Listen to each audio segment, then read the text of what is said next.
ओम अज्ञानतिमिरान्धस्य ज्ञानाञ्जनशलाकया चक्षुरुन्मीलितं येन तस्मै श्रीगुरवे नमः। नमो ओम विष्णुपादाय कृष्णपृष्ठाय भूतले श्रीमते भक्तिवेदान्त स्वामिन् इति नामिने। नमस्ते सारस्वते देवी गौरवाणी प्रचारिणे निर्विशेषाय शून्यवादी पाश्चात्य देश तारिणे। जयो श्री कृष्ण चैतन्य प्रभु नित्यानंदा श्री अद्वैत गदाधर श्रीवास आदि गौर भक्त वृंदा। हरे कृष्णा कृष्णा कृष्णा हरे हरे हरे राम राम राम हरे हरे। हरे कृष्णा। आप सभी का स्वागत है आज के चौथे दिन अध्याय 4 में, जिसका नाम है ज्ञान योग या दिव्य ज्ञान। तो पहले हमने कर्मयोग देखा, ये भी कर्मयोग का ही एक्सटेंशन है, लेकिन इसको कहा गया है ज्ञान योग क्योंकि कर्म कैसे करना इसके बारे में जो ज्ञान है वो हमें इस अध्याय में हमें मिलने वाला है। इसी को कहा गया है दिव्य ज्ञान। ठीक है, ओके। सो ये है हमारी श्रीमद् भगवद गीता यथारूप। यथारूप क्यों कहा गया है?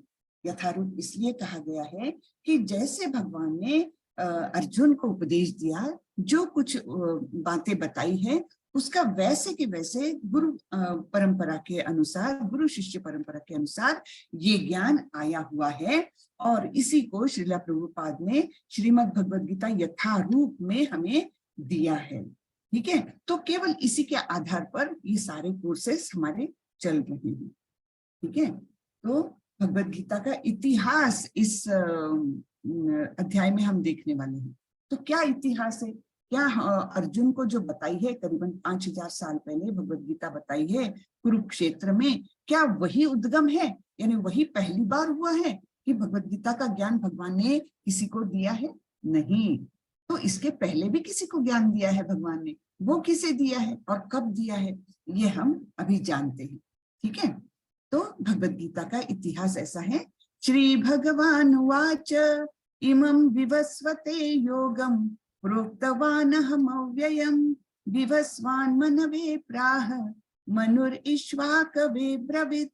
भगवान श्री कृष्ण ने कहा, मैंने इस अमर योग विद्या का उपदेश सूर्यदेव विवस्वान को दिया और विवस्वान ने मनुष्यों के पिता मनु को उपदेश दिया और मनु ने इसका उपदेश इक्ष्वाकु को दिया।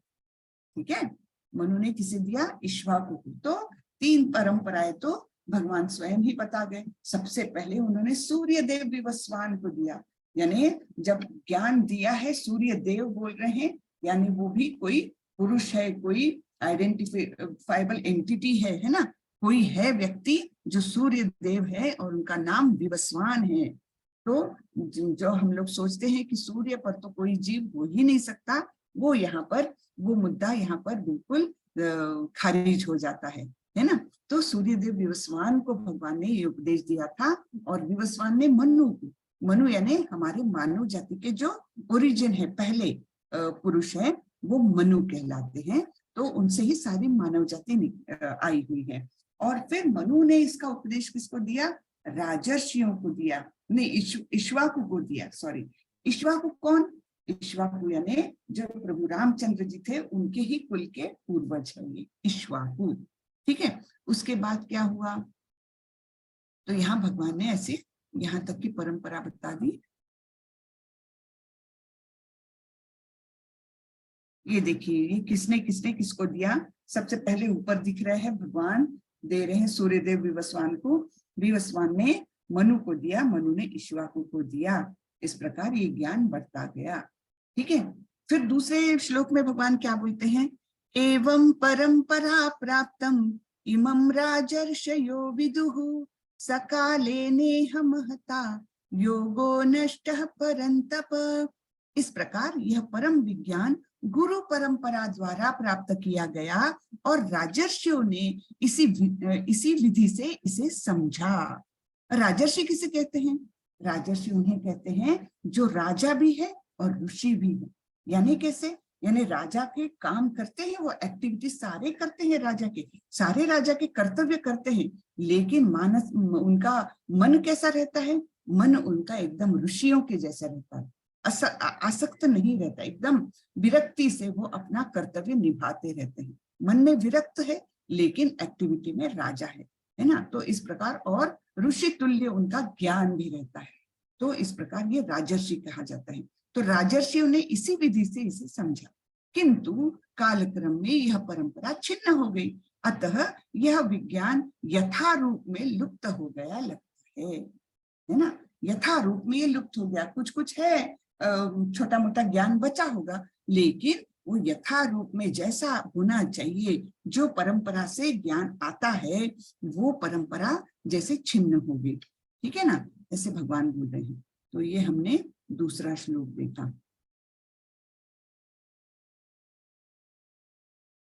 ओके, तो अब परंपरा का क्या महत्व है?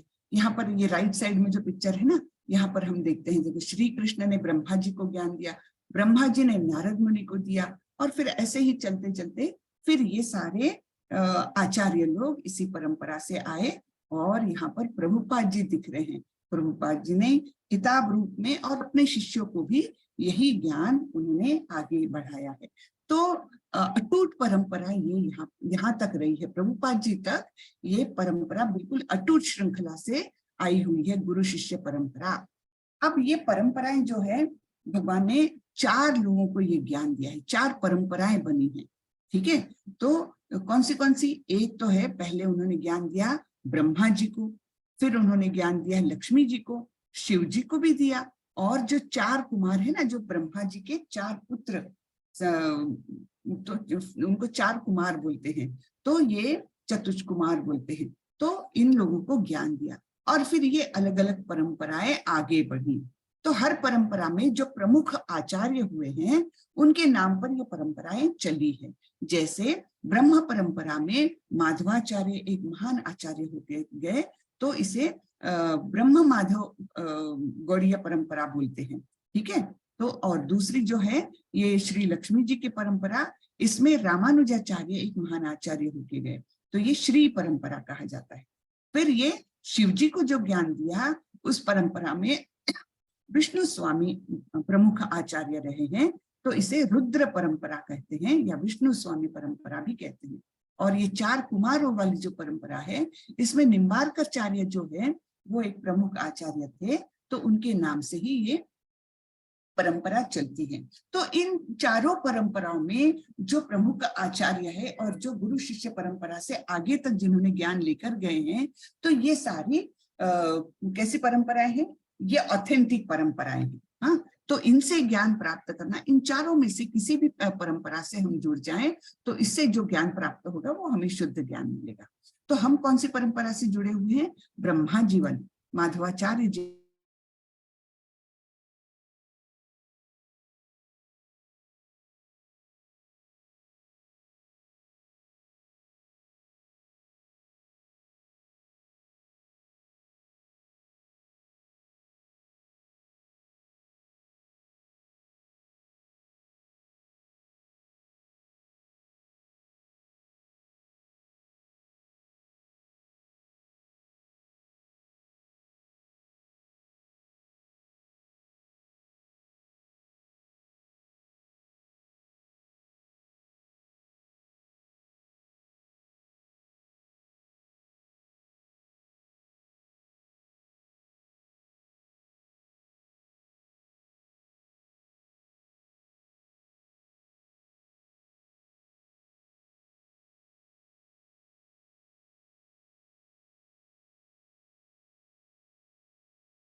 हरे कृष्णा सभी जी को।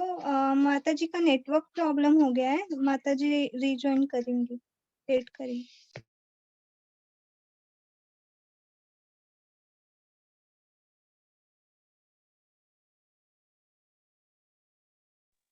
हरे कृष्णा।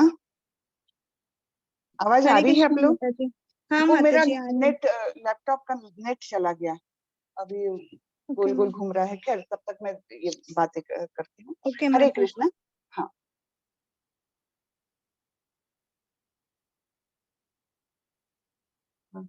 तो यहाँ पर अर्जुन ने क्या कहा, ये कैसे हो सकता है ना? माता ये, जी, माता जी 2 मिनट, पीपीटी नहीं दिख रही है माता जी।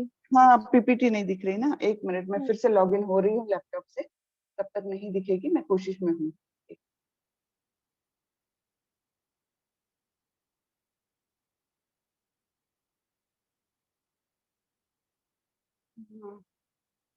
ये ना यहाँ पर बरसात का बहुत वो हो रहा है ना, उसके कारण सब डिस्टरबेंस हो रहा है।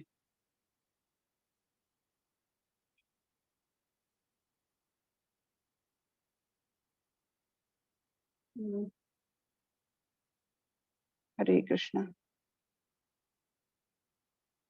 सॉरी, हाँ आप लोगों को प्लीज बेयर विथ मी, क्या करूं मैं। क्या हो रहा है, नेट यहाँ फुल दिख रहा है मेरे को।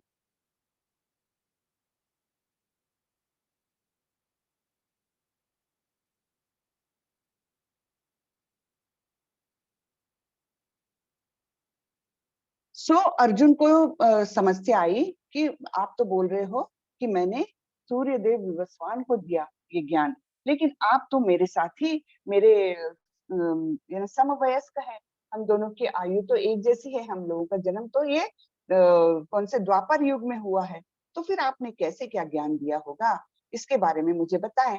तब अर्जुन ने बोला, कृष्ण ने बोला है, बहूनि मे व्यतीतानि जन्मानि तव चार्जुन, तान्यहं वेद सर्वाणि न त्वं वेद स वेदवित्। हरे कृष्णा। चलिए।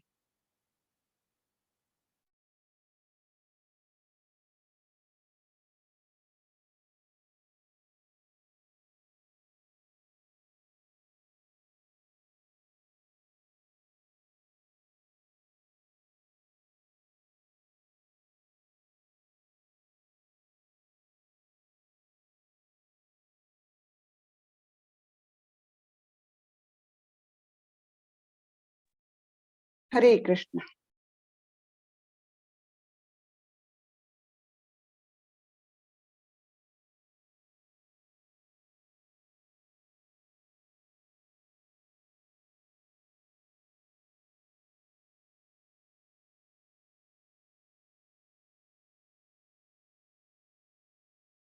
हाँ, तो माता जी विजिबल है पीपीटी। हाँ जी। तो अर्जुन क्या पूछ रहे हैं कि ये कैसे हो सकता है, आप तो मेरे समकालीन हैं, फिर आपने कैसे ज्ञान दिया विवस्वान को, सूर्यदेव विवस्वान, वे तो सत्य युग में कई लाखों साल पहले होके गए, फिर कैसे क्या आपने ये ज्ञान दिया, है ना? तो इसके बारे में भगवान ये सब बता रहे हैं। अभी देखिए हमारे युग कितने होते हैं, सबसे नीचे से चालू करिए आप लोग, ओके? तो नीचे राइट हैंड कॉर्नर पे आपको दिखेगा कलयुग। कलयुग होता है 4,32,000 साल का, जिसमें अभी हम है। और फिर उससे उसके पहले है द्वापर युग, जब कृष्ण इस धरती पर आए थे। उसके पहले है त्रेता युग, है ना? और उसके पहले है सत्य युग। तो सत्य युग से ये चालू होता है, हम अभी कलयुग में हैं। तो इसके ड्यूरेशन कैसी होती है? जैसे कलयुग की है 4,32,000 साल, इसके दुगुना होगा द्वापर युग, उस और कलयुग से तिगुना होगा त्रेता युग, और कलयुग से चौगुना होगा सत्य युग। ठीक है ना? तो कैसे है, जैसे कलयुग अगर x है तो द्वापर युग इज 2x, त्रेता युग इज 3x, और सत्य युग इज 4x। तो इस प्रकार अगर ये चारों युगों के अवधि को हमने जोड़ लेते हैं तो कितना मिलेगा? 10x, है ना? यानी 10 टाइम्स ऑफ कलयुग का जितना अवधि है उससे 10 गुना ये चारों मिलके होता है। इसे कहते हैं दिव्य युग। हाँ, ये चारों मिलके जो पीरियड होगा, समय होगा, उसे कहते हैं दिव्य युग। दिव्य युग यानी कितना होगा फिर? 10 गुना कलयुग से, 10 गुना कलयुग के ड्यूरेशन से 10 गुना होगा, वो है 4.32 मिलियन ईयर्स, है ना? ठीक है। उसके ऊपर है मनवंतर। मनवंतर होते हैं 71 दिव्य युग, से बना हुआ एक मनवंतर होता है। और उससे ऊपर है कल्प। कल्प कितना होता है? उसमें 14 मनवंतर होते हैं और 15 संध्याज होते हैं। तो ये एक दिन हुआ ब्रह्मा का, और उतने ही ड्यूरेशन की एक रात होती है, यानी दिन और रात। और ऐसे 100 साल तक ब्रह्मा जी जीवित रहते हैं। ब्रह्मा जी भी हमारे समान ही, उनका भी मृत्यु होता है, उनका भी अवधि, जीवन का एक अवधि फिक्स्ड होता है। जैसे हमारा 100 साल है, उनका 100 कल्प है, तो बहुत ही लंबा पीरियड होता है वो, ठीक है। और उसके अनुसार ये ब्रह्मा जी का जीवन वगैरह ये पूरा कैलकुलेट हो गया है। अभी तक ब्रह्मा जी के 50 साल हो गए हैं, 6 मनवंतर खत्म हो गए हैं, हाँ, और 4 युगों के 27 चक्र भी खत्म हो गए हैं, और सत्य त्रेता द्वापर युग इसके इतने ईयर्स खत्म हो गए हैं। और कलयुग का समय बीता है करीबन 5117 साल। अब वो 17 का 2-4 साल आप आगे कर लीजिए, 120 साल हो गया होगा, 5120 साल इतना अवधि इसका जा चुका है। तो ये हम देख रहे हैं। तो ब्रह्मा का जीवन बहुत ही लंबा है, कितना है? 155.522 ट्रिलियन ईयर्स का ब्रह्मा का जीवन है, अपने साल के अनुसार। हाँ, अपने साल के अनुसार उनका जीवन इतना लंबा होता है, जीवन की अवधि। तो इस प्रकार सारा कैलकुलेशन करते हुए, यह स्वीकार करते हुए कि मनु के जन्म से पहले गीता का ज्ञान भगवान ने उनके शिष्य सूर्य देवता विवस्वान को दिया था, तो इस कैलकुलेशन के अनुसार गीता को 1200 लाख साल पहले विवस्वान को दिया गया था, ठीक है ना। तो ये सारा कैलकुलेशन किया हुआ है, करीबन 1200 लाख साल पहले भगवान ने यही ज्ञान जो 5000 साल पहले अर्जुन को दिया था, वही उन्होंने 1200 लाख साल पहले विवस्वान को दिया, सूर्य देव विवस्वान को दिया। गीता धरती पर कब आई? हाँ, ये भी देखते हैं हम। त्रेता युग की शुरुआत में भगवान ने इस विज्ञान को विवस्वान को दिया, विवस्वान ने मनु तक पहुंचाया। मनु मानव जाति के पिता होने के नाते इसे अपने पुत्र महाराज इक्ष्वाकु को दिया, जो इस पृथ्वी ग्रह के राजा थे और रघुवंश के पूर्वज थे, जिसमें भगवान रामचंद्र प्रकट हुए थे। इसलिए भगवत गीता मानव समाज में इक्ष्वाकु के समय से अस्तित्व में है। तो ये सब कैलकुलेशन करने के बाद हम जान पाते हैं कि गीता पृथ्वी पर आई 20 लाख साल पहले, हाँ, और ये अर्जुन को बताई गई करीबन 5000 साल पहले, ठीक है। तो ये बहुत ही पुरातन ये ज्ञान है। तो ब्रह्मा जी का एक दिन होता है, सॉरी, इतने इयर्स का, बाप रे, 8640 और उस पर 6 zeros है, ठीक है। ब्रह्मा का 1 घंटा होता है इतना। और सबसे नीचे का हम देख लेंगे, ब्रह्मा का 1 सेकंड है हमारा 1 लाख साल, ठीक है। लेकिन यहाँ पर ईयर्स जो भी लिए गए हैं ना, वो लूनर ईयर्स है, not solar years. Solar years हम 365 डेज का लेते हैं, लूनर ईयर हम लेते हैं 360 डेज का, ओके। तो उसके अनुसार ये सारा कुछ ल्यूनर ईयर्स में किया गया है कैलकुलेशन, ओके। तो हम देखते हैं कि ब्रह्मा जी का 1 सेकंड यानी हमारे 1 लाख साल, यानी उसमें हमारे कितने जन्म हो जाते होंगे, है ना। हमारा तो जीवन का अवधि बहुत ही छोटा है, 100 साल केवल, मैक्सिमम 100 साल। उससे ऊपर जीवित रहने वालों की संख्या बहुत ही कम होती है। और ये परंपरा दी गई है, गुरु शिष्य परंपरा, कृष्णा से लेकर के सीधे हम देखते हैं सबसे नीचे 32वें स्थान पर भक्ति वेदांत स्वामी प्रभुपाद, ये अटूट श्रृंखला द्वारा ये ज्ञान आया हुआ है। तो कृष्ण का अवतरण कैसे होता है, अब ये एक इंपॉर्टेंट है, कृष्ण का अवतरण कैसे होता है। यहाँ भगवान बताते हैं, अजोपि सन्नव्ययात्मा भूतानां ईश्वरोऽपि सन् प्रकृतिं स्वाम अधिष्ठाय संभवाम्यात्म मायया। यद्यपि मैं अजन्मा तथा अविनाशी हूँ, और यद्यपि मैं समस्त जीवों का स्वामी हूँ, तो भी मैं प्रत्येक युग में मैं अपने दिव्य रूप में प्रकट होता हूँ। तो हर युग में भगवान आते हैं, यद्यपि वे अविनाशी है ना, उनका कभी नाश नहीं होता, ना ही उनका जन्म होता है, फिर भी वे आते हैं, प्रकट होते हैं, कैसे? आत्म माया, है ना, तो भी मैं अपने दिव्य रूप में मैं प्रकट होता हूँ। तो इसमें प्रभुपाद जी लिखते हैं, भगवान सामान्य जीव की भांति शरीर परिवर्तन नहीं करते। हम लोग कैसे, हमारी मृत्यु होती है तो हम दूसरे शरीर को धारण करते हैं, लेकिन भगवान जी की तो ना मृत्यु होती है ना जन्म होता है, तो वो सामान्य जीवों की भांति वो शरीर परिवर्तन नहीं करते। इस जन्म में बद्ध जीव का एक प्रकार का शरीर हो सकता है, किंतु अगले जन्म में दूसरा शरीर रहता है। भौतिक जगत में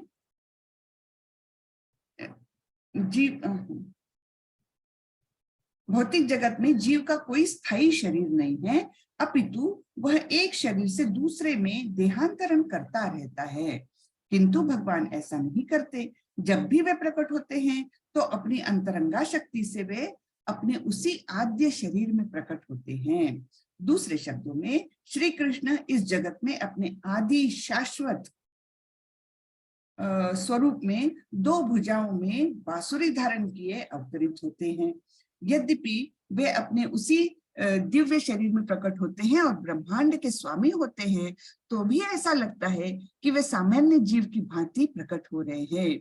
यद्यपि उनका शरीर भौतिक शरीर की भांति क्षीण नहीं होता, जैसे हमारा शरीर क्षीण होता है, जैसे जैसे बुढ़ापे की ओर हम जाने लगते हैं तो हमारा शरीर कैसा कमजोर होने लगता है, क्षीण होने लगता है। तो उनका यद्यपि उनका शरीर भौतिक शरीर की भांति क्षीण नहीं होता, फिर भी ऐसा प्रतीत होता है कि भगवान कृष्ण बालपन से कुमारावस्था तथा कुमारावस्था से तरुणावस्था प्राप्त करते हैं। किंतु आश्चर्य तो यह है कि वे कभी युवावस्था से आगे नहीं बढ़ते। आपने कभी कृष्ण का ऐसे फोटो देखी है, कोई चित्र देखा है जिसमें कृष्ण बूढ़े लगते हो? बिल्कुल नहीं, है ना। वो यानी ब्रह्म संहिता में लिखा है कि वे आदि पुरुष होते हुए भी वो उनका नव यौवन यानी बिल्कुल नौजवान के समान वे हमेशा ताजे वैसे लगते हैं, एकदम युवा लगते हैं, जबकि वे आदि पुरुष है। कितने पुरातन है वे। यानी वो श्लोक में पुराण पुरुषम नव यौवनम च, हाँ, ऐसा उसमें वर्णन है ब्रह्म संहिता में। तो भगवान की ये खासियत है कि वे अपने आदि शरीर में वे प्रकट होते हैं और लोगों को ऐसे लगता है कि अरे ये तो जैसे सामान्य लोग हैं, जैसे दो हाथ है हमारे, उनके भी दो हाथ है, दो पैर है, उनके भी दो पैर है, तो उसमें क्या खासियत है। तो वे ऐसे लगते हैं, प्रतीत होते हैं कि उनका शरीर भौतिक है, लेकिन वो भौतिक नहीं रहता। तो वे बचपन से तो बड़े होते हैं, युवावस्था तक आते हैं, किंतु फिर बूढ़े नहीं होते, वहीं पर वे उतने ही आयु के लगते रहते हैं। तो ये उनकी खासियत है, ठीक है। तो कृष्ण का अवतरण कब होता है? यदा यदा हि धर्मस्य ग्लानिर्भवति भारत अभ्युत्थानम अधर्मस्य तदात्मानं सृजाम्यहम्। ये श्लोक तो आप लोगों ने जरूर सुना होगा, मुझे लगता है ना, बहुत ही फेमस श्लोक है ये। और जो सीरियल आता था तो उसमें भी ये टाइटल सॉन्ग में आता था, तो लोगों को बिल्कुल याद हो गया था, ठीक है ना। यदा यदा हि धर्मस्य ग्लानिर्भवति भारत अभ्युत्थानम अधर्मस्य तदात्मानं सृजाम्यहम्। हे भरतवंशी, जब जब भी और जहां भी धर्म का पतन होता है और अधर्म की प्रधानता होने लगती है, तब तब मैं अवतार लेता हूँ, ठीक है। तो यहाँ पर हम चित्र में किसको देख रहे हैं? ये है कंस और ये है देवकी और वसुदेव। इस दिन देवकी और वसुदेव का विवाह हुआ था और कंस तो एकदम अपने आप को मतलब अच्छा वो करने के लिए कि मैं कितना अच्छा भाई हूँ, तो बड़े प्रेम से वो देवकी और वसुदेव को रथ में बिठा करके और उनके ससुराल पहुंचाने के लिए जा रहा था। लेकिन क्या हुआ? उसी समय आकाशवाणी हुई। देवता लोग भी इससे बहुत त्रस्त थे कंस से, तो उन्होंने जानबूझकर ऐसे आकाशवाणी करवाई कि हे मूर्ख कंस, अरे तू जिसको छोड़ने जा रहा है ना, बड़े प्यार से ससुराल में छोड़ने जा रहा है ना, उसी का 8वां पुत्र तेरा काल बन के आने वाला है, तेरा वध करने वाला है वो। अरे बाप रे, जैसे ही कंस ने ये सुना तो क्या हुआ, भयंकर गुस्सा आ गया उनको, बहुत बहुत क्रोध आया और उन्होंने तुरंत अपनी तलवार निकाली और उन्होंने सोचा कि मैं अभी के अभी देवकी को ही खत्म कर देता हूँ, तो ना रहेगा बांस, न बजेगी बांसुरी। जब देवकी ही नहीं रहेगी तो फिर 8वां पुत्र कैसे जन्म लेगा, है ना। 8वां पुत्र भी जन्म ही नहीं लेगा। तो चलो मेरी तो समस्या का हल यहीं पर हो जाएगा। इसलिए उन्होंने एकदम जोरदार तलवार निकाली और देवकी को मारने के लिए बढ़े, लेकिन वसुदेव ने उन्हें रोक लिया। अभी वसुदेव यानी कंस की ताकत बहुत ज्यादा थी। वसुदेव अगर शारीरिक प्रयत्नों से उसको रोकते तो वो पॉसिबल नहीं होता, लेकिन वसुदेव ने उस समय अपनी बुद्धि का प्रयोग किया और उससे एकदम बातें करना चालू की। वसुदेव ने कहा, कंस तुम तो इतने महान पराक्रमी हो और तुम एक स्त्री का वध करोगे, सब लोग तुम्हारा नाम एकदम खराब हो जाएगा, तुम बदनाम हो जाओगे कि ये क्या है, कोई स्त्री को मारता है, स्त्री पर हमला करता है कोई, ये तो कोई पुरुष का और क्षत्रिय पुरुष का ये तो काम ही नहीं है। तो तुम ऐसा काम मत करो जिससे तुम्हारी जो कीर्ति है वो अपकीर्ति में बदल जाए, तुम्हारा नाम खराब हो जाए, ऐसे काम मत करो कंस। ऐसा बोल के उनको शांत किया और बोले, आपको लगता है ऐसे कि इसका 8वां पुत्र अगर तुम्हें वध कर देगा तो कुछ ऐसा करो, हम लोग चाहे तो मारो मत, लेकिन हमें कारागृह में डाल दो। तब क्या होगा कि जो भी बच्चा होगा तो आपको तुरंत ही खबर मिल जाएगी और आप उसको अपने कंट्रोल में रख सकते हो। तो इस प्रकार वसुदेव ने उसी समय उसको एकदम शांत कराया, उनको तसल्ली दी कि मार करके तुम अपनी बदनामी मोल ले रहे हो, सब लोग तुम पर छीतू करेंगे। जबकि अभी सब लोग बोलते हैं कितना पराक्रमी है कंस, वास्तविक वो पराक्रमी नहीं, क्रूर था। लेकिन वासुदेव ने उनको शांत करने के लिए ऐसी भाषा बोली और फिर कंस को ये बात पट गई और उन्होंने दोनों को कारागृह में डाल दिया। आगे का तो आप लोगों को सबको पता ही है। तो इस प्रकार अपने वाक चातुर्य से वासुदेव ने वो क्षण देवकी को बचा लिया। तो यहाँ पर हम देखते हैं कि कंस की क्रूरता इतनी ज्यादा बढ़ गई थी कि वो धर्म को ग्लानि, है ना, यानी धर्म को पतन हो रहा था उसकी क्रूरता के कारण। तो इसलिए ये समय था कि जब कृष्ण ने अवतार लेना था, है ना। तो बोल रहे हैं ना भगवान कि जब भी और जहां भी धर्म का पतन होता है और अधर्म की प्रधानता होने लगती है, तब मैं अवतार लेता हूँ। तो अभी देखेंगे किस कारण से अवतार लेते हैं, कब होता है ये तो हमने देख लिया, जब धर्म की ग्लानि होती है तब होता है। लेकिन क्यों होता है, क्यों अवतार लेते हैं? परित्राणाय साधूनां विनाशाय च दुष्कृतां धर्म संस्थापनार्थाय संभवामि युगे युगे। भक्तों का उद्धार करने, दुष्टों का विनाश करने तथा धर्म की फिर से स्थापना करने के लिए मैं हर युग में प्रकट होता हूँ। 3 कारण बताए हैं भगवान ने, है ना। कब होते हैं? जब धर्म को ग्लानि होती है ना, धर्म का पतन होता है, अधर्म की प्रधानता होती है, तब लेते हैं। और क्यों लेते हैं? क्योंकि उनको भक्तों का उद्धार करना है, दुष्टों का विनाश करना है और धर्म की पुनः स्थापना करनी है।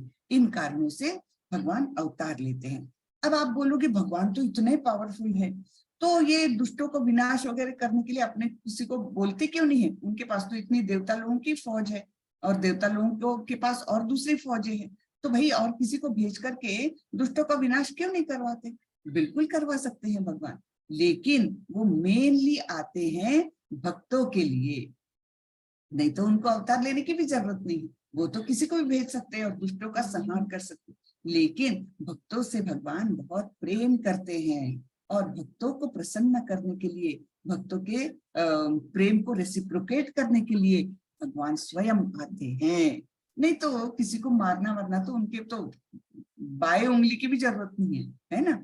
लेकिन वो इसीलिए मनुष्य के समान रूप लेकर, जैसे कि भौतिक शरीर हो जैसे हम लोगों का है, वैसा ही शरीर धारण करके वे अवतार लेते हैं और दुष्टों का नाश करते हैं, भक्तों का उद्धार करते हैं और धर्म की फिर से स्थापना करते हैं।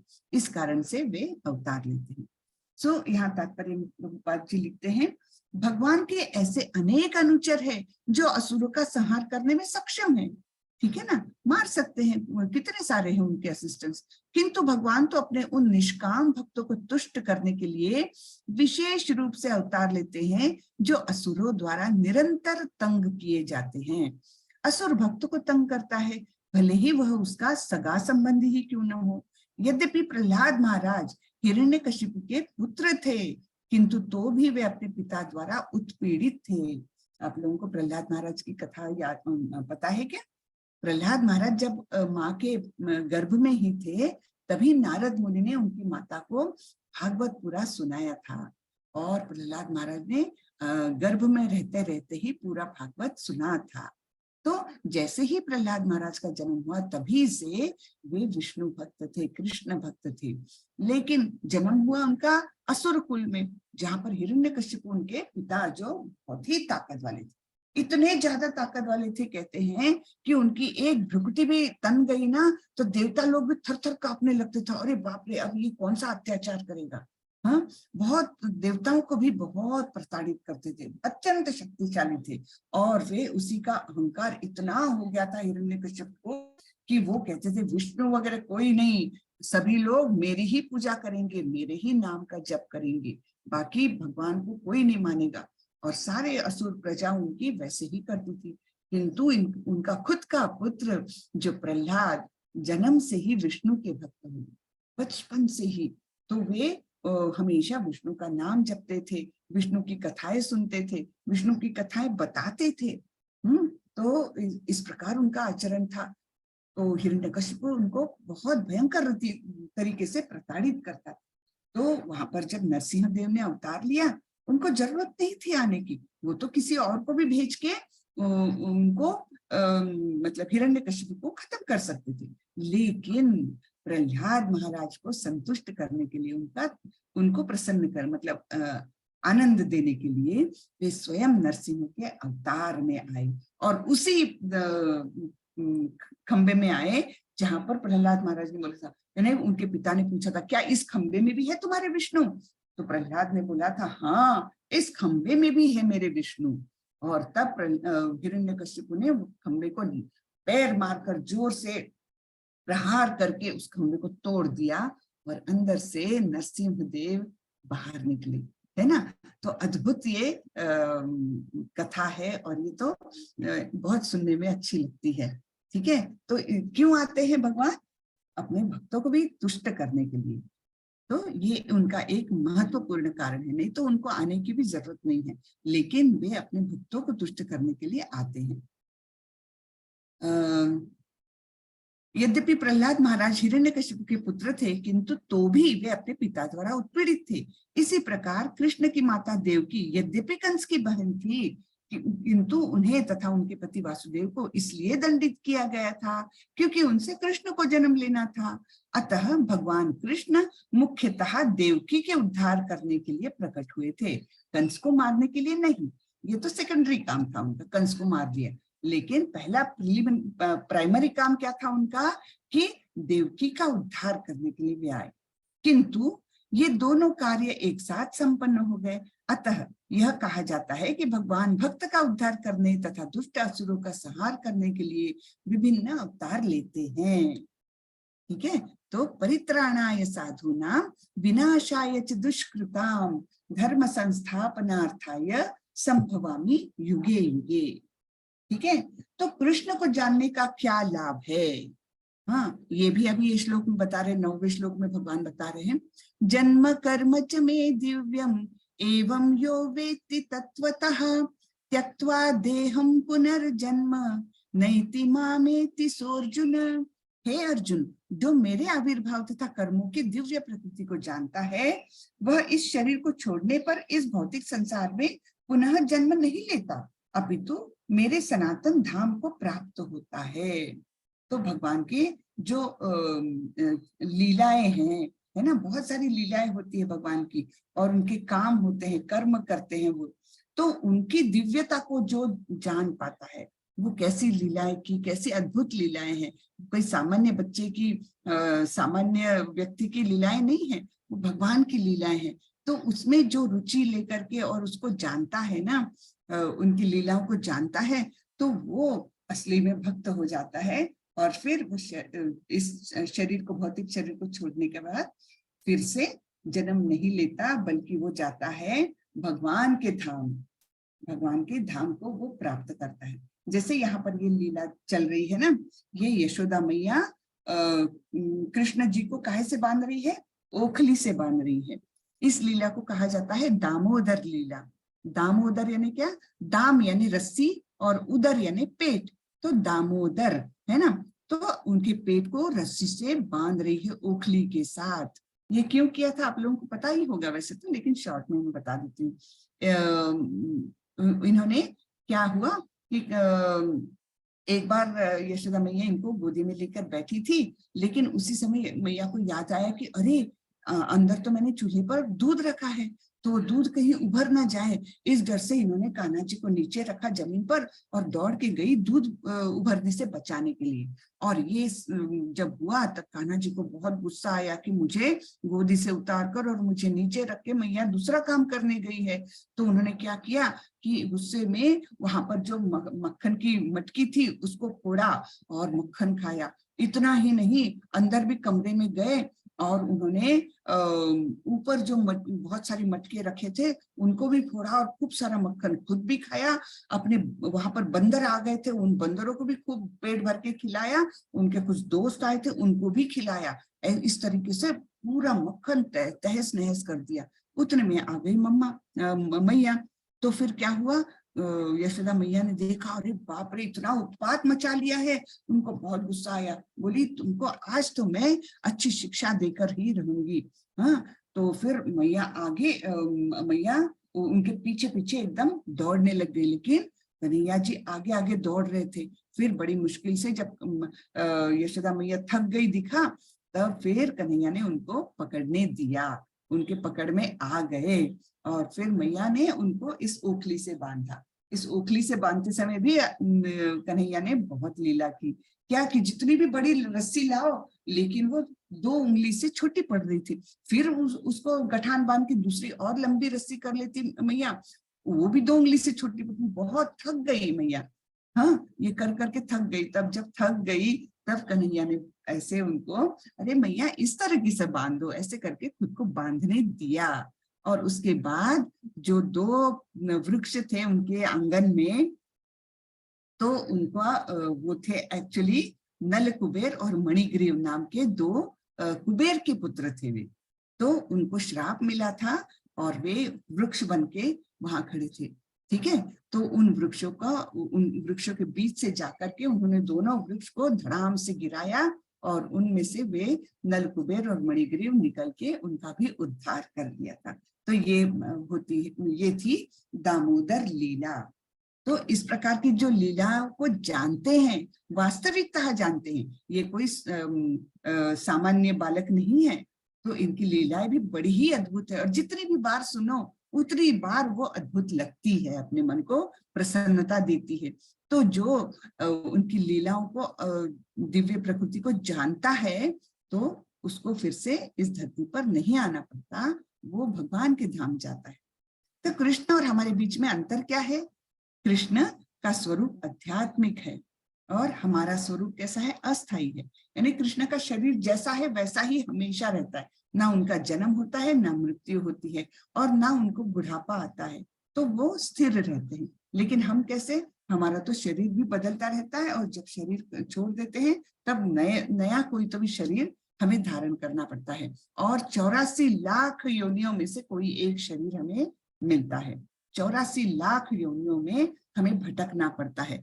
कभी हम कुत्ता बनेंगे, कभी चींटी बनेंगे, कभी हाथी बनेंगे, है ना, कभी डायनासोर बनेंगे, कभी बहुत रेयर हमें मनुष्य जन्म मिला है। मनुष्य जन्म क्यों मिला है? कि बस भाई अब ये जन्म मृत्यु का चक्कर बस हो गया, अभी जाओ तुम कहाँ? कृष्ण के धाम, जहां पर जन्म मृत्यु का चक्कर ही नहीं है। तो हमारे मनुष्य जीवन का प्राइमरी उद्देश्य क्या रहना चाहिए? कि बस मुझे ये जन्म मृत्यु के चक्कर से अब छुटकारा पाना है। बाकी योनियों में तो बुद्धि ही नहीं है, उन्हें ये जानकारी ही नहीं है।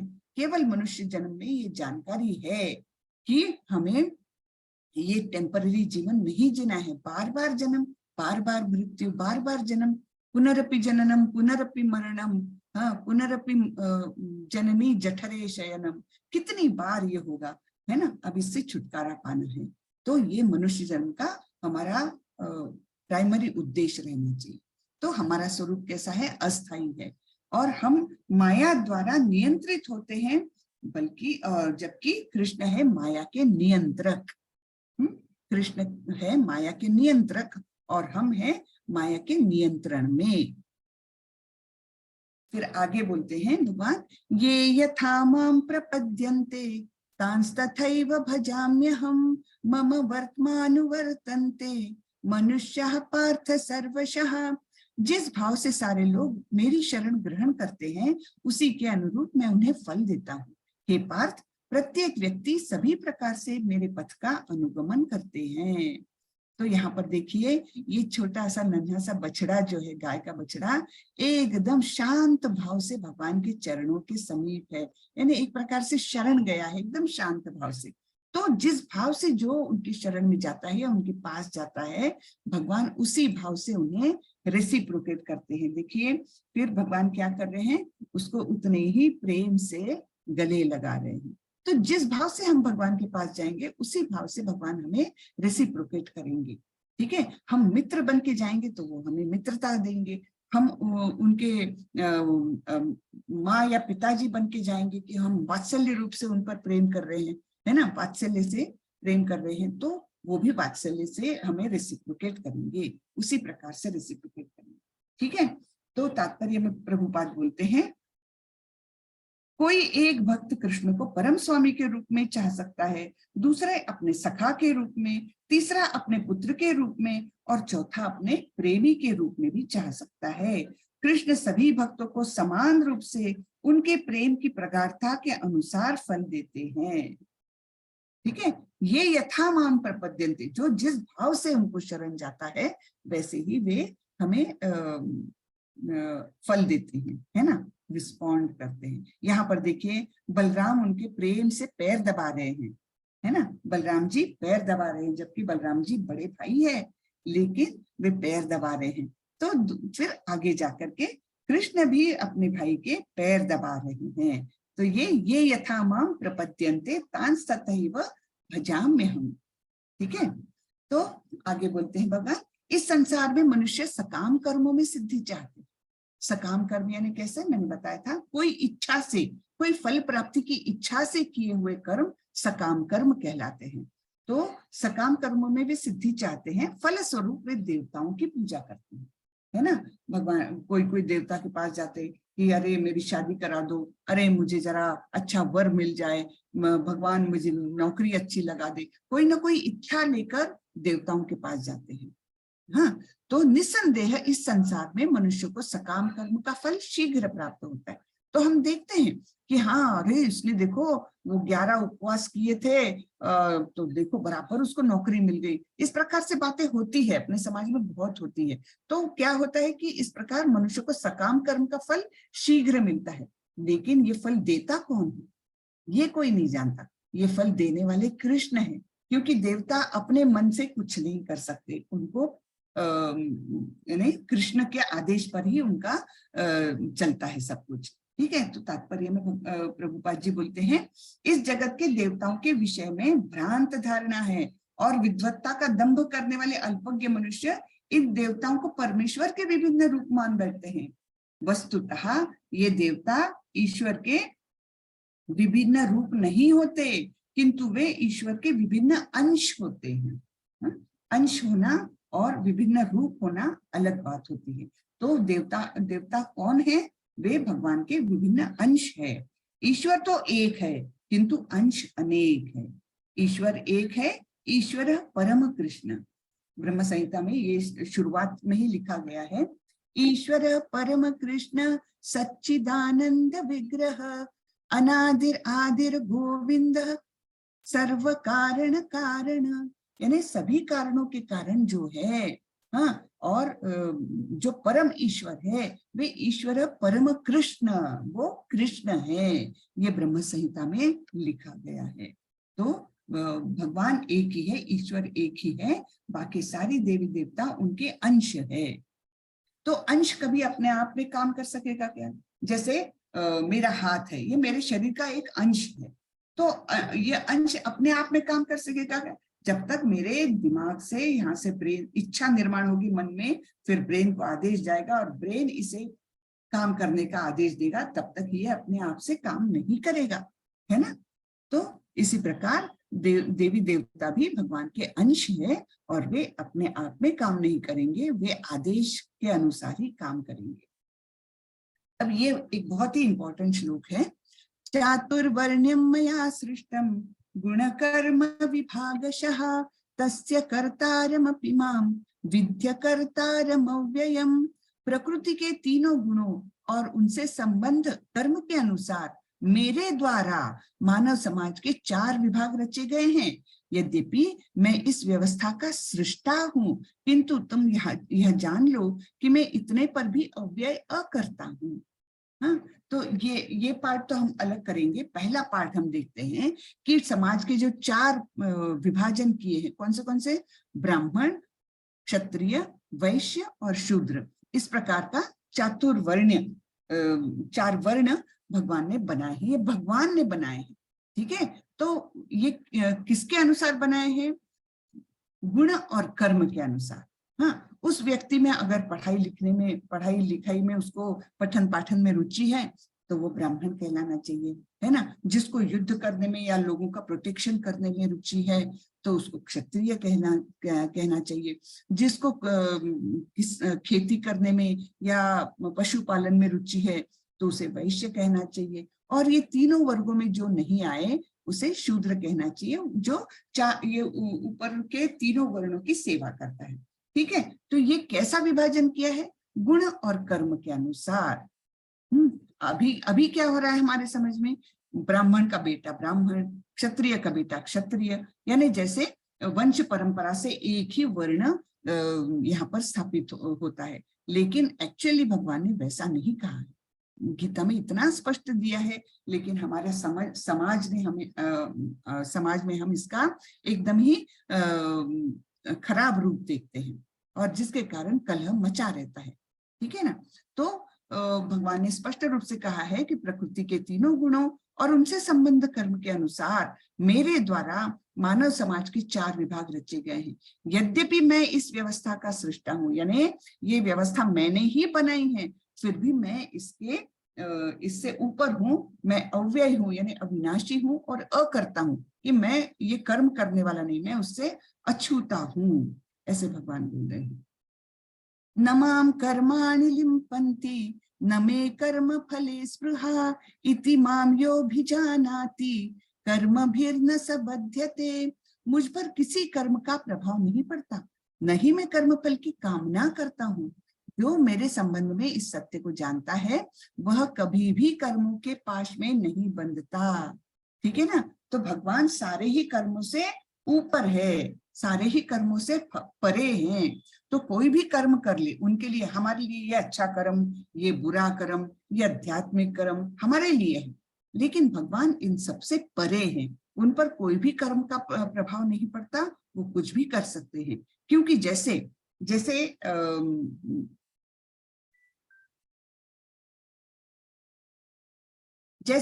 राजा नियम बनाता है ना?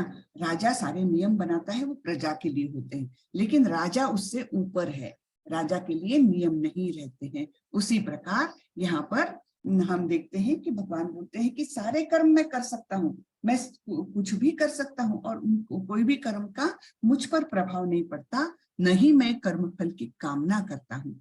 जो मेरे संबंध में इस सत्य को जानता है वह कभी भी पाश में नहीं बंधता।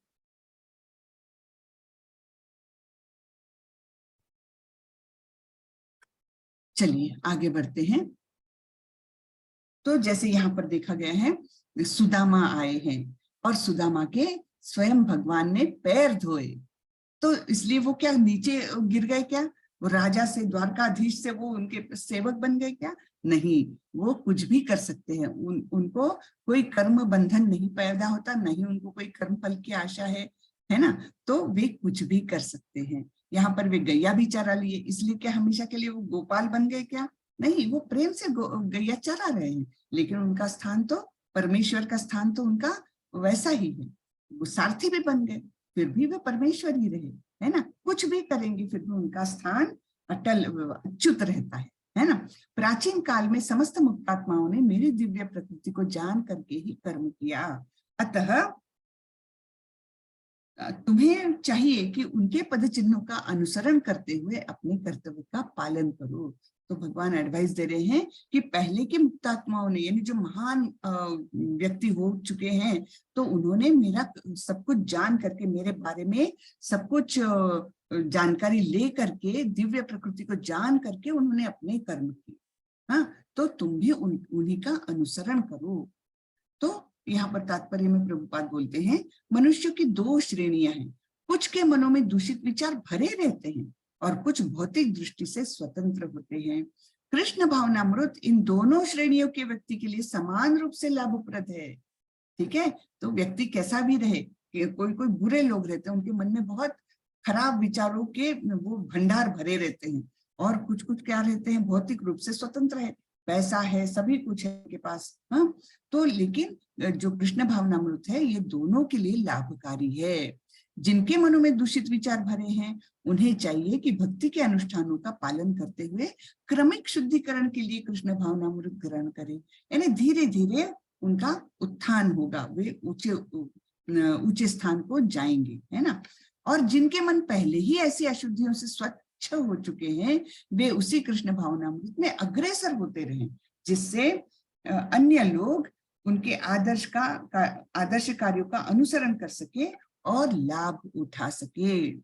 तो दोनों के लिए, जो अशुद्ध मन के हैं और जो शुद्ध मन के हो चुके हैं, दोनों के लिए ये लाभप्रद है।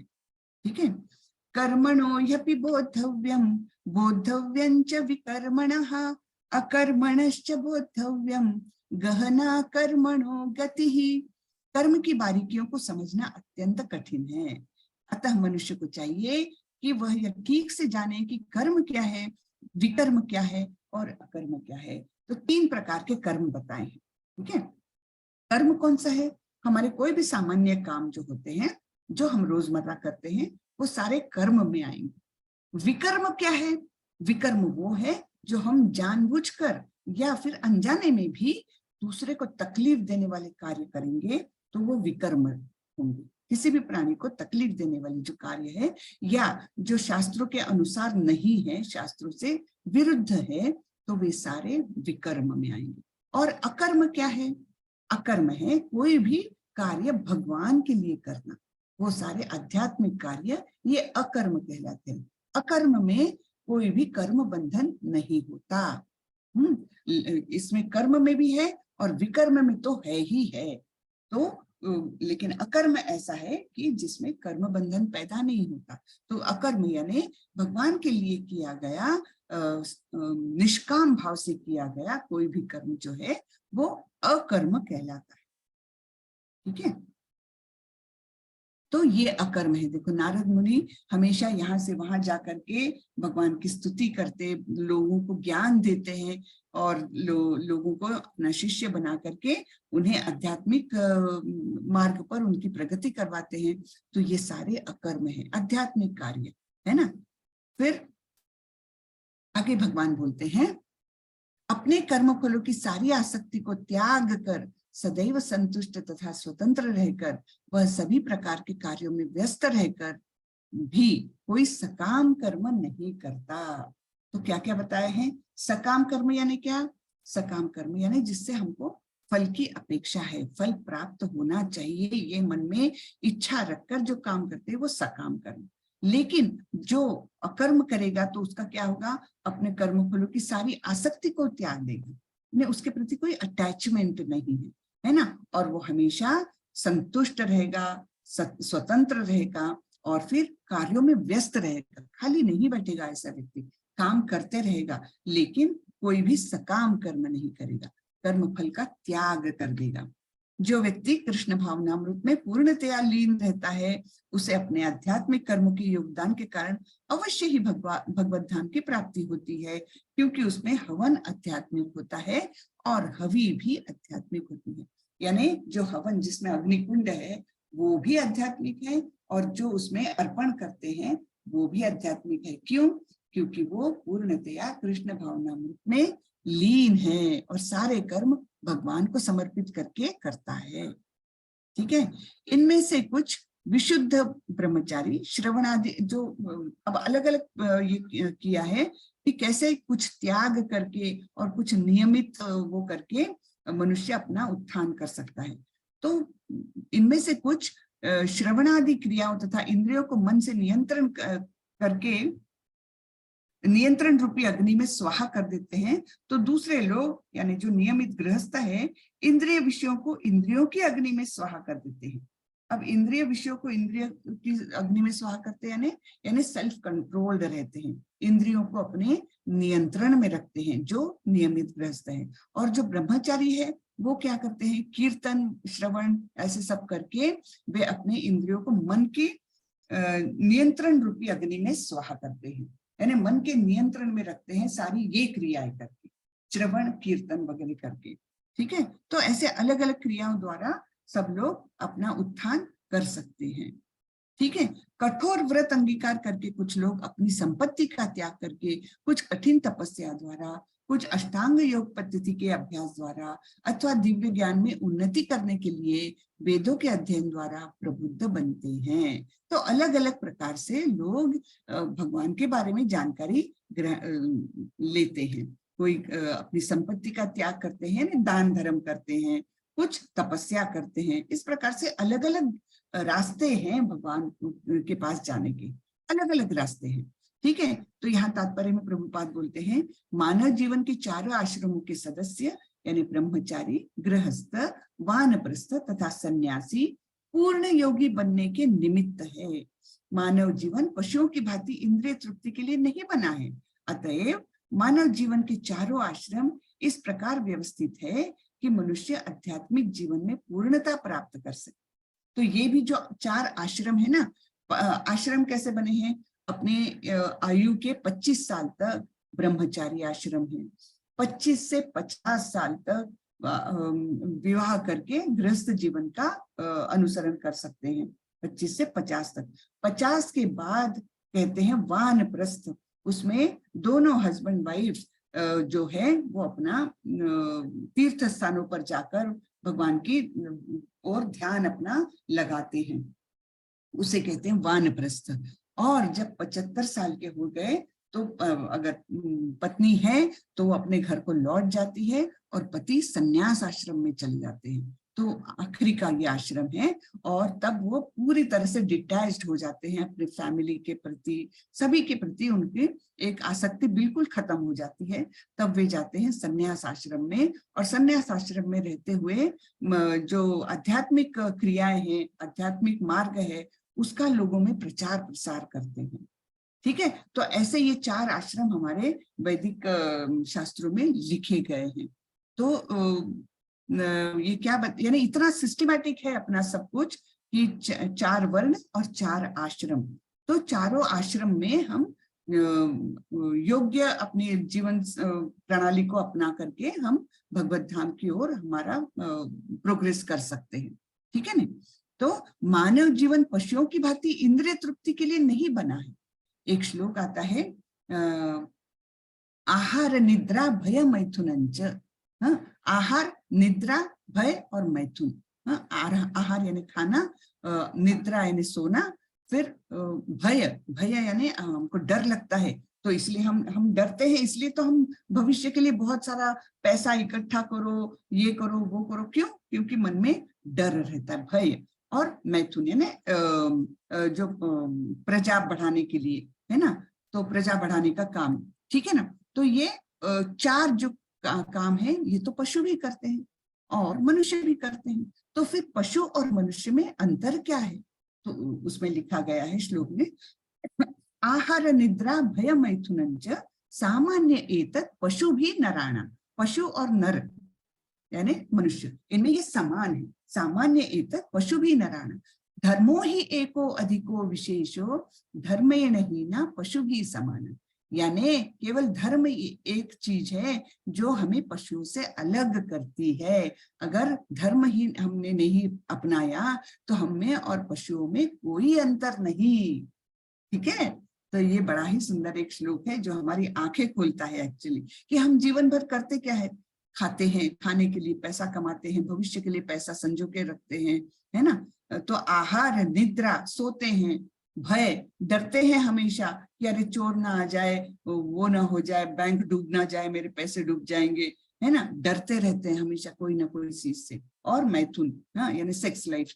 तो बस 4 चीजों में हमारा जीवन पूरा बंधा रहता है। तो लेकिन हमें पशुओं से ऊपर जाना है, मनुष्य जीवन मिला है भाई, तो उसके लिए धर्मो ही एको अधिको विशेषो धर्मेण हीना पशु भी समाना। धर्म के बिना हम बिल्कुल पशु जैसे हैं। ठीक है, तो ये बताया गया है कि कोई भी आश्रम में हम आध्यात्मिक जीवन में पूर्णता प्राप्त कर सकते हैं। ब्रह्मचारी ये शिष्यगण प्रामाणिक गुरु की देखरेख में इंद्रिय तृप्ति से दूर रहकर मन को वश में करते हैं।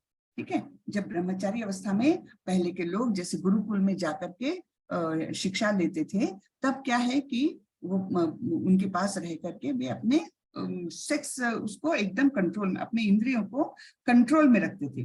वे कृष्ण भावनामृत से संबंधित शब्दों को ही सुनते हैं। श्रवण ज्ञान का मूलाधार है। सुनना ये बहुत इंपॉर्टेंट है ना। खास करके अध्यात्म में तो श्रवण को बहुत ही इंपॉर्टेंस दिया गया है।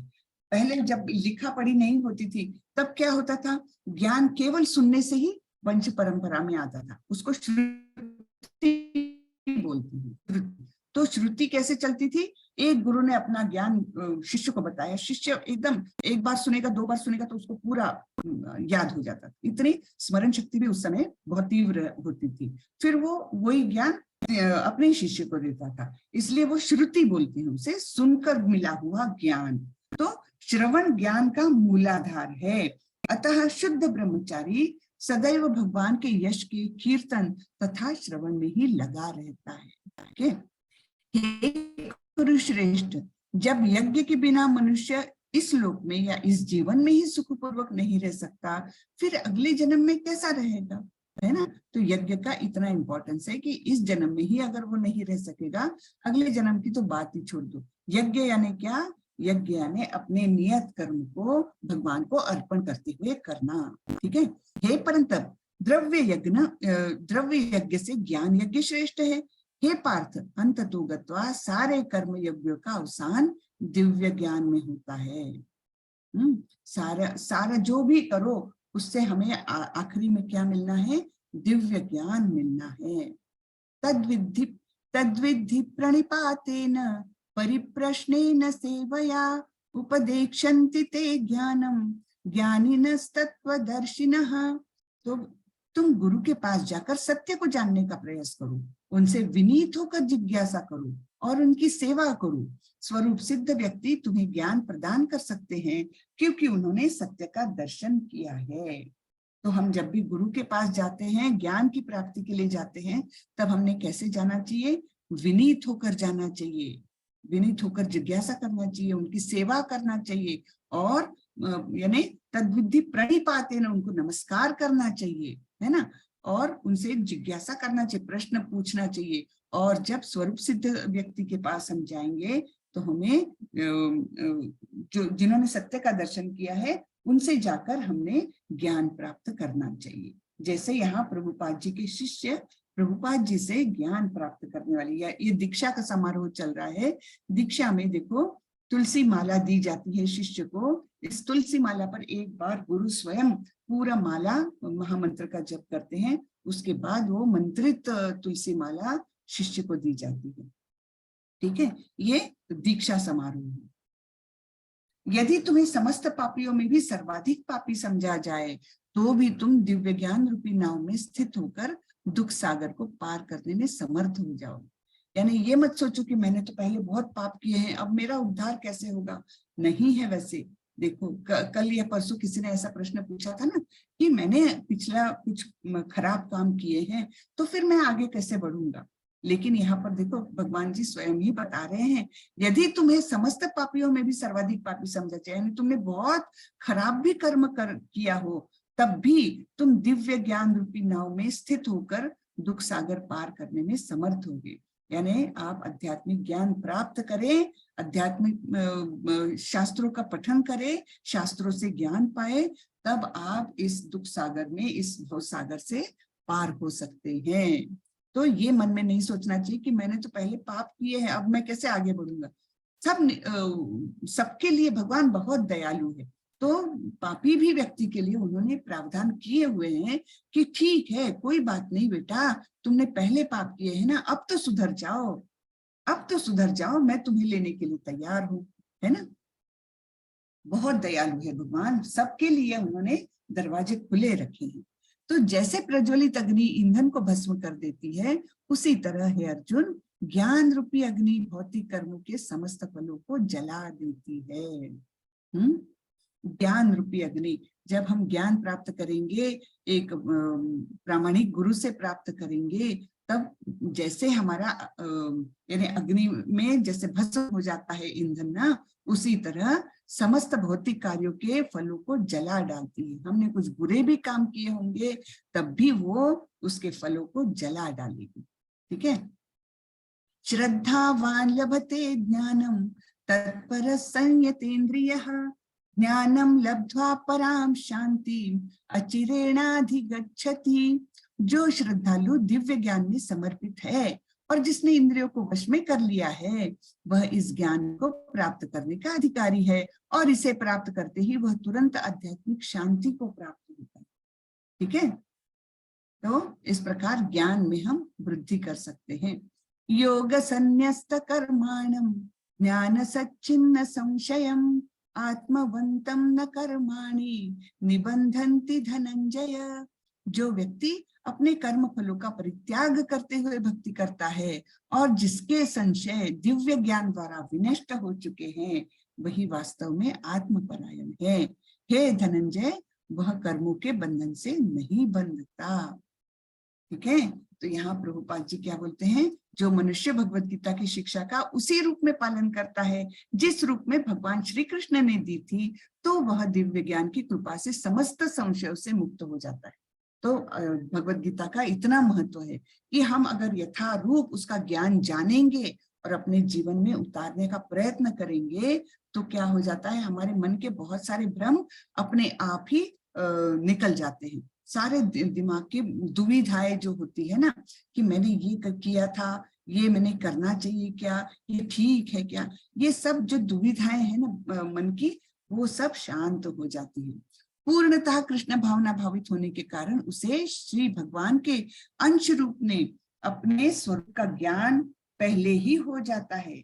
अतएव निसंदेह वह कर्म बंधन से मुक्त है। ठीक है। तो इस प्रकार जो भगवत गीता का अध्ययन करेगा, तो वो अपने आप ही शुद्ध होकर के और मुक्ति की ओर अग्रसर हो जाएगा। ठीक है। कर्म बंधन से उसे मुक्ति मिल जाती। अच्छे कर्म का फल, बुरे कर्म का फल, ये सब उसको सोचने की जरूरत नहीं पड़ती। ठीक है।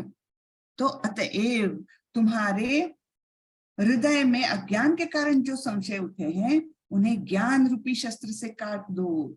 हे भारत, तुम योग से समन्वित होकर खड़े हो और युद्ध करो। हाँ, जो युद्ध करना उनका नियत कर्तव्य है, तो भगवान बार बार बोल रहे हैं, अब अज्ञान छोड़ो तुम। हाँ, ज्ञान पाओ, और फिर ज्ञान पाने से क्या होगा कि तुम योग किसे कहा गया है, योग यानी भगवान से जुड़ना। योग का आजकल के समाज में बहुत अलग अलग वो लेते हैं, है ना, पावर योगा और क्या क्या है, बहुत सारे योगा के नाम, चेयर योगा और भी बहुत सारे नाम हैं। तो वो सब अब आज के जमाने में जो आ रहे हैं, वो असलियत से बहुत दूर जा चुके हैं। योग का शुद्ध वो अर्थ है भगवान से जुड़ना, परमेश्वर से हमारा संबंध बनाना, इसे ही योग कहा गया है भगवत गीता में। ठीक है। तो तुम योग से समन्वित होकर खड़े हो और युद्ध करो, यानी क्या, तुम सारे कर्मों को मुझ में अर्पण कर दो और तुम अपना नियत कर्तव्य करो। ठीक है। तो ये ज्ञान भगवान ने दिया है। प्रभुपाद जी के कुछ शब्द हैं। इस अध्याय में जिस योग पद्धति का उपदेश हुआ है वह सनातन योग कहलाता है। इस योग में 2 तरह के यज्ञ कर्म किए जाते हैं, एक तो द्रव्य का यज्ञ, दूसरा आत्मज्ञान यज्ञ, जो विशुद्ध आध्यात्मिक कर्म है। यदि आत्म साक्षात्कार के लिए द्रव्य यज्ञ नहीं किया जाता तो ऐसा यज्ञ भौतिक बन जाता है, यानी केवल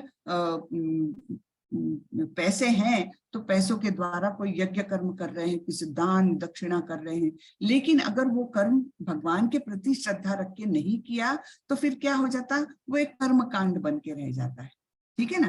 किंतु जब कोई आध्यात्मिक उद्देश्य या भक्ति से ऐसा यज्ञ करता है तो वह पूर्ण यज्ञ होता है। आध्यात्मिक क्रियाएं भी 2 प्रकार की है, आत्मबोध यानी खुद के स्वरूप को समझना तथा श्री भगवान विषय सत्य, है ना, अपने आप को भी समझना है हमको और भगवान को भी समझना है। तो जो भगवद गीता के मार्ग का पालन करता है वह ज्ञान की इन दोनों श्रेणियों को समझ सकता है, यानी वो अपने आप को भी समझ सकता है और भगवान को भी समझ सकता है। हमारा भगवान से क्या संबंध है वो भी समझ सकता है ना।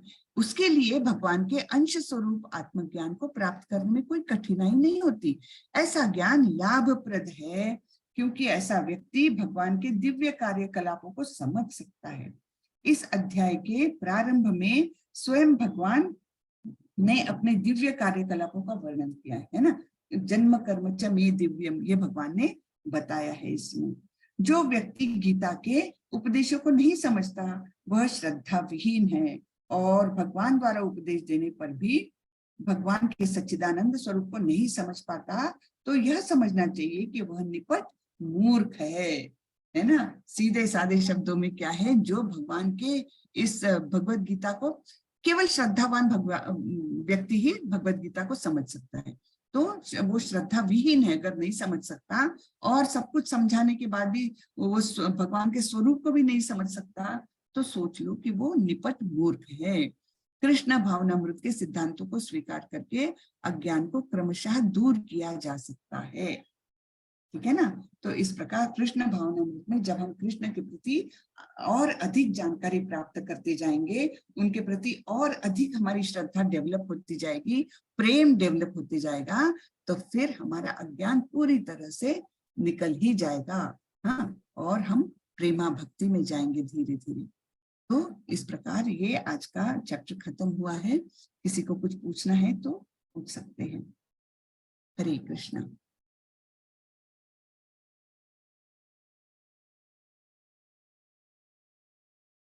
हरे कृष्णा। रेशमा माता जी ने लिखा है कि बहुत अच्छा चैप्टर है। जी जी, हरे कृष्णा।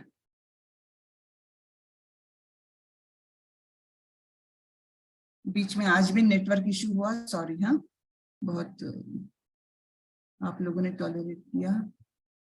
हरे कृष्णा। खुशी माता जी, आपको मैं अनम्यूट कर रही हूँ, आपको क्यों नहीं हो रहा? माता जी गलती से वो लीव हो गई थी क्लास, तो को-होस्ट के रहे। अच्छा, को होस्ट बना दूं? ओके ओके, ठीक है।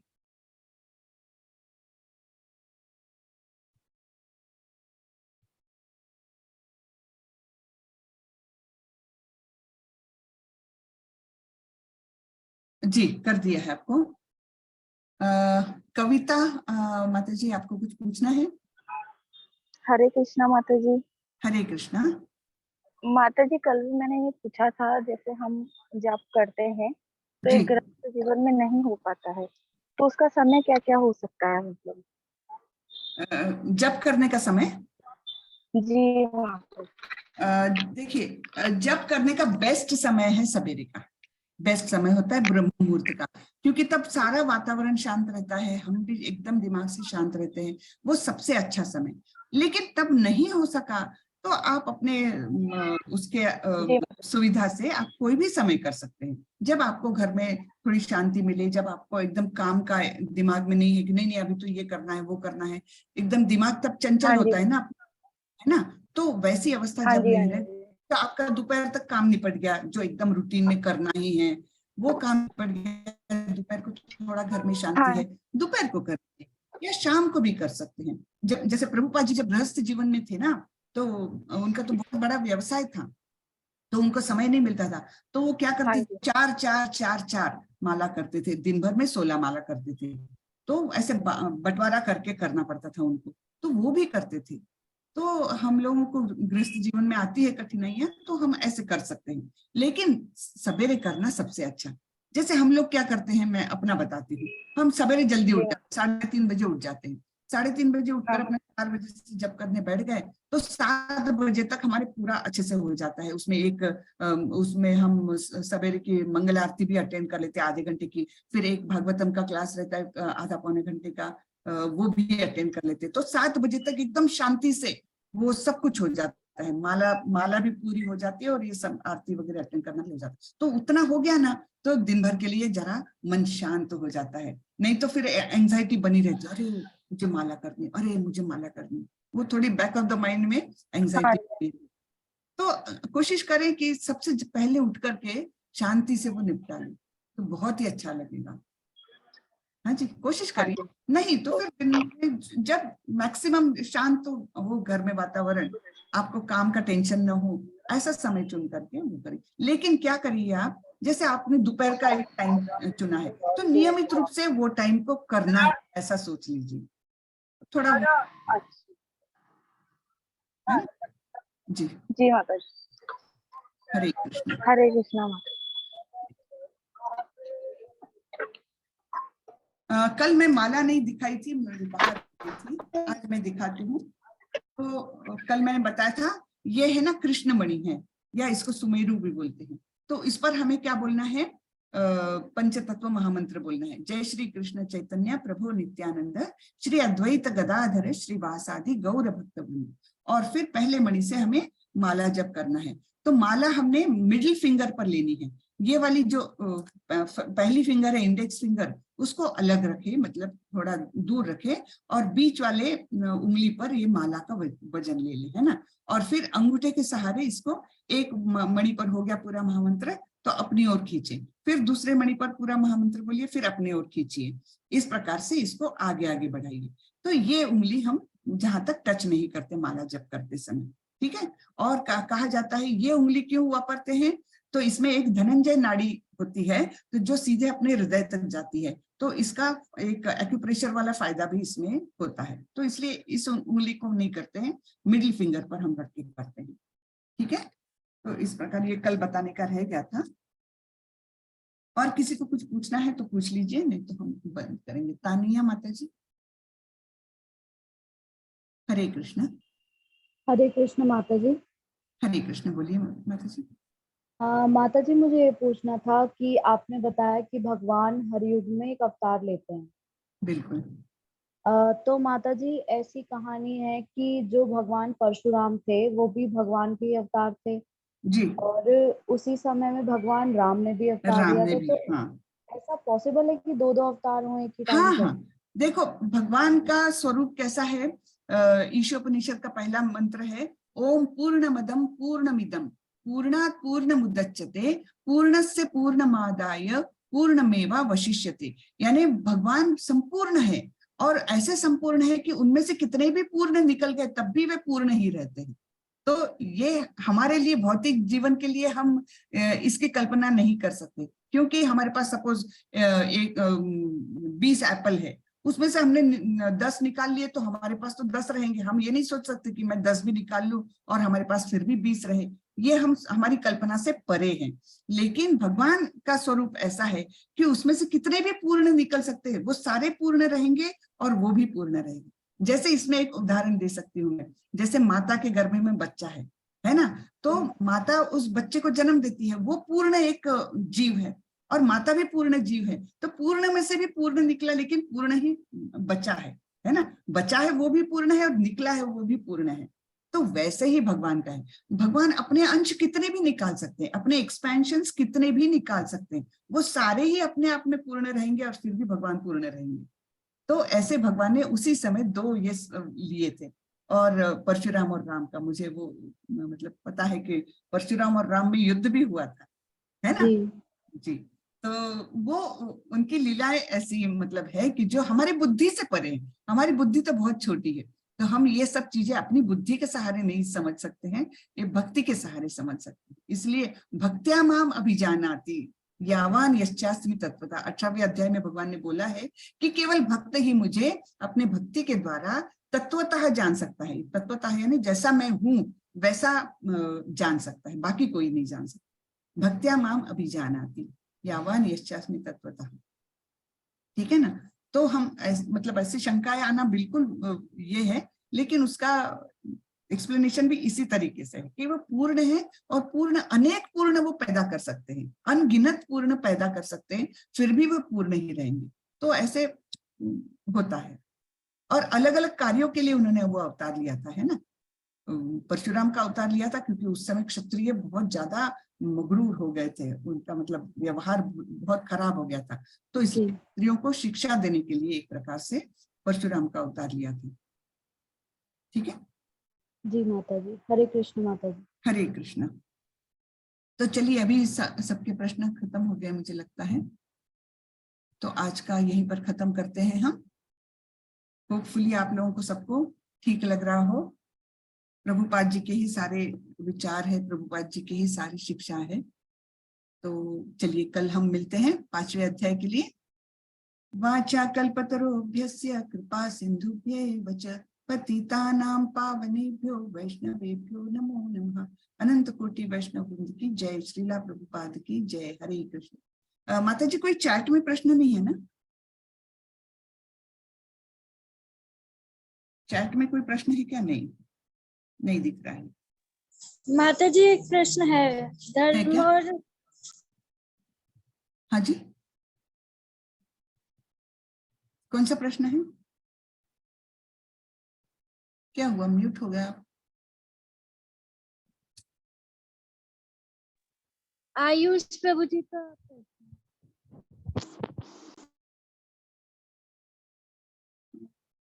मुझे नहीं दिखाई दे रहा है। एक प्रश्न है अनंत सिंह प्रभु का, मेरे घर नॉइज बहुत हो रहा है माता जी। मेरा क्वेश्चन ये है, प्याज लहसुन खा के जपमाला नहीं कर सकते हैं क्या माता जी? अच्छा, नहीं अनंत प्रभु, आप अभी छोड़ नहीं पा रहे हो, कोई बात नहीं, लेकिन आप माला जप कर सकते हो। यही है, तुलसी माला मत लीजिए, साधारण माला ले लीजिए, कोई बात नहीं है। हाँ, आपका धीरे धीरे छूट जाएगा। माला जप में इतनी शक्ति है कि आपका अपने आप धीरे धीरे उस पर से मन उतर जाएगा। भगवान को भोग कैसे लगाए? भगवान को भोग देखिए, जैसे आपके यहाँ खाना बन गया तो भगवान की एक छोटी सी थाली अलग रखिए, जिसको आप लोग कोई ना वापरे। हाँ, तो उसमें सारे जो भी खाना बना है उसको उसके पहले किसी ने टेस्ट नहीं करना चाहिए। हाँ, और ऐसे अछूते खाने को उस थाली में सजाइए, भगवान के पास ले जाइए, हर चीज पर एक एक तुलसी का पत्ता रखिए और भगवान के सामने रख करके पहले प्रभुपाद जी का प्रणाम मंत्र वगैरह बोलना चाहिए। जय श्री कृष्ण चैतन्य, नहीं वो वाला, नमो ओम विष्णुपादाय कृष्ण पृष्ठाय भूतले श्रीमते भक्ति वेदांत स्वामी नित्य नामिने नमस्ते सारस्वती देवी गौरवाणी प्रचारिणे निर्विशेषाय शून्यवादी पाश्चात्य देश तारिणे। और फिर जय श्री कृष्ण चैतन्य, जो अपना पंचतत्व महामंत्र है, जय श्री कृष्ण चैतन्य प्रभु नित्यानंद श्री अद्वैत गदाधर श्रीवासादि गौर भक्त वृंद। ऐसे करके 3 बार उसके थाली के आजू बाजू में पानी थोड़ा सा ऐसे वो करिए और हाथ जोड़ कर करके फिर वहां से हट जाइए 10 मिनट के लिए, 5-10 मिनट के लिए। फिर उस प्रसाद को आप उठा सकते हैं और फिर अपने जो खाना बना है उसमें सब चीजें उसमें डाल दीजिए। तो वो पूरा ही जो पतीली में होगा, कढ़ाई में होगा, सारा ही प्रसाद बन जाता है। भगवान का उच्चिष्ट हम उसमें डाल रहे हैं ना, तो पूरा ही वो प्रसाद बन जाता है। फिर उसको आप सभी लोग, घर के लोग ग्रहण करें। घर के लोग नहीं, सभी लोग, मतलब जो भी अगर घर में दूसरे भी लोग आते हैं, ऐसा नहीं कि अपनी फैमिली के लिए, जितने लोगों को प्रसाद देंगे उतना ही ज्यादा अच्छा। हाँ, हरे कृष्ण। और किसी का है क्या कुछ? अभी और आया था चैट में। हाँ माता जी, मेरा एक और क्वेश्चन है। हाँ जी बोलिए। मुझे पूछना था कि प्याज लहसुन क्यों नहीं खा सकते हम, इसका कोई विशेष कारण? हाँ, उसका ये कारण है कि प्याज और लहसुन दोनों की प्रकृति होती है तामसिक, तो भगवान को तामसिक खाना बिल्कुल नहीं दे सकते। तो इसलिए हम लोगों ने भी नहीं खाना चाहिए, क्योंकि हमारी प्रकृति, अगर हम आध्यात्मिक इसमें प्रगति करना चाहते हैं तो तामसिक चीजें कोई भी नहीं लेना चाहिए। प्याज लहसुन का प्रकृति होती है तामसिक, लेकिन लहसुन वगैरह उसके औषधि मूल्य उसका काफी होता है। तो अगर डॉक्टर ने बोला है कि नहीं नहीं ये लेना आपको जरूरी है, तो औषधि रूप में आप ले सकते हैं, लेकिन खाने के लिए, स्वाद बढ़ाने के लिए नहीं लेना चाहिए। ठीक है, चलिए, तो आज के लिए हम यही खत्म करते हैं। तामसिक मतलब देखिए 3 गुण होते हैं प्रकृति के, सत्वगुण, रजोगुण और तमोगुण। तमोगुण का मतलब है अज्ञान, अंधकार और एक प्रकार का पागलपन, नशा पानी, ये सब जो होता है वो तामसिक प्रकृति में आता है। तो इवन प्याज लहसुन का एक प्रकार का नशा रहता है। मैंने कहीं पढ़ा था कि जो पायलट्स रहते हैं ना, पायलट को जब फ्लाई करना होता है उसके 6-7 घंटे के पहले से उसको प्याज लहसुन नहीं खाना, ऐसे इंस्ट्रक्शंस रहते हैं। Scientifically it has been proved कि अगर प्याज लहसुन खाकर वो फ्लाइट चलाएगा पायलट, तो फिर क्या होगा, उसके रिफ्लेक्सेस जो है ना, ब्रेन के रिफ्लेक्सेस जो है, रिफ्लेक्स एक्शंस, वो कम हो जाते हैं। और पायलट के लिए तो अलर्ट रहना बहुत जरूरी है, तो उनको इंस्ट्रक्शंस दी जाती है कि 6 घंटे के बाद आप, फ्लाइट के पहले 6 घंटे वो प्याज लहसुन का इस्तेमाल न करें। तो इसका साइंटिफिक रीजन भी है, और हमारे शास्त्रों में जो लिखा है वो है उसकी प्रकृति तामसिक होती है, तो इसलिए हम लोग नहीं लेते। ठीक है, गुरु से बात कब हो, क्या है? अच्छा, दीक्षा के लिए आप पूछ रहे हैं। दीक्षा के लिए तो काफी, मतलब उसके लिए तैयारी काफी होनी चाहिए। तो आप इस्कॉन अभी ये कोर्सेस करते रहिए, आगे जाकर आपको अपने आप ऑप्शन आएगा कि क्या आप दीक्षा लेना चाहते हैं, तो उसके लिए डिसाइपल कोर्स एक करना पड़ता है, और फिर वो 2-3 प्रोसेसेस है, और उसके बाद आप दीक्षा ले सकते हैं। अमित प्रभु को कुछ पूछना है? हाँ माता जी, मेरा एक प्रश्न है। धर्म और अच्छे कर्म, इसमें कंफ्यूजन रहता है। जैसे धर्म को बोला जाता है कि धर्म हाँ, और अच्छे कर्म जो बोला जाता है, उसमें कंफ्यूजन है कि जैसे धर्म बोला जाता है ना, ड्यूटी ऑफ लाइफ, और कर्म मतलब अच्छे गुड डीड्स। नहीं, तो कर्म यानी नॉर्मल कर्म। कोई भी काम जो है, जो हम रोजमर्रा में करते हैं, वो सारे कर्म में आ गए। हाँ, और धर्म यानी शास्त्रों के अनुसार जो नियत कर्म है, उसको वो धर्म में जाएंगे। धर्म का अनुपालन करना है ना। लेकिन कर्म यानी हमारे रोजमर्रा के कोई भी काम, उसको कर्म कहा। धन्यवाद माता जी। और फिर अकर्म और विकर्म और अलग। विकर्म यानी बुरे काम जो दूसरों को तकलीफ दे सकते हैं, और अकर्म यानी आध्यात्मिक काम। तो आध्यात्मिक काम सबसे अच्छे, क्योंकि उसका कर्म बंधन उत्पन्न ही नहीं होता। ठीक है प्रभु, तो चलिए आज के लिए इतना बस है। कल फिर 5वां अध्याय करेंगे। हरे कृष्ण। वाचा कल्पतरुभ्यस्य कृपा सिंधुभ्य एव च पतितानां पावनेभ्यो वैष्णवेभ्यो नमो नमः। अनंत कोटि वैष्णव वृंद की जय। श्रीला प्रभुपाद की जय। हरे कृष्ण।